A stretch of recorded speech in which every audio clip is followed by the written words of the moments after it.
திடீர்னு ஒருத்தர் நல்லவரா மாறுறாரு இல்லைங்களா? இல்லைன்னா திடீர்னு ஒருத்தர் கெட்டவரா மாறுறதுக்கு அவருடைய ஜாதகத்துல அதிகமான வக்ர கிரகங்கள் நிறைய கிரகங்களோட சேர்ந்துருக்கும். அப்ப சனின்னு ஒண்ணு இருக்கு. சனியுடன் சேர்ந்த ஏதோ ஒரு கிரகம் வக்ரம் பரிவர்த்தனை ஆயிருக்கு அப்படின்னா, அவர் ஒரு வேலை பார்த்துட்டே இருப்பாரு. திடீர்னு அடுத்த நாள் காலையில எந்திரிச்சு, "ஐயய்யோ!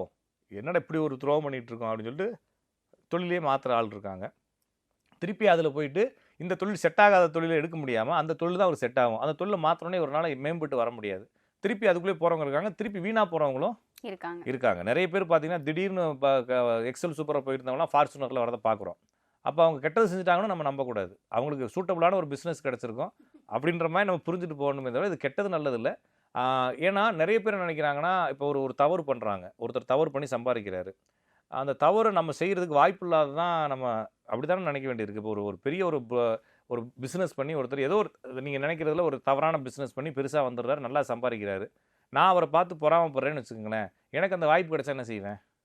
நானும் அதே தான் செய்வேன் இல்லைங்களா? அதனால வந்து அவருக்கு வாய்ப்பு கிடைச்சிருக்கு செய்றாரு. நம்மளுக்கு வாய்ப்பு கிடைக்காதனால செய்யலன்றதுனால நல்லது கெட்டதுங்கிறதே கிடையாது. அதனால கிரகங்கள் இருக்கு. அப்ப கிரகங்கள் என்ன மாரி சொல்லுதோ அந்த மாரி தொழில்கள அவங்க செய்வாங்கன்னு புரிஞ்சுக்க வேண்டியது இருக்கு.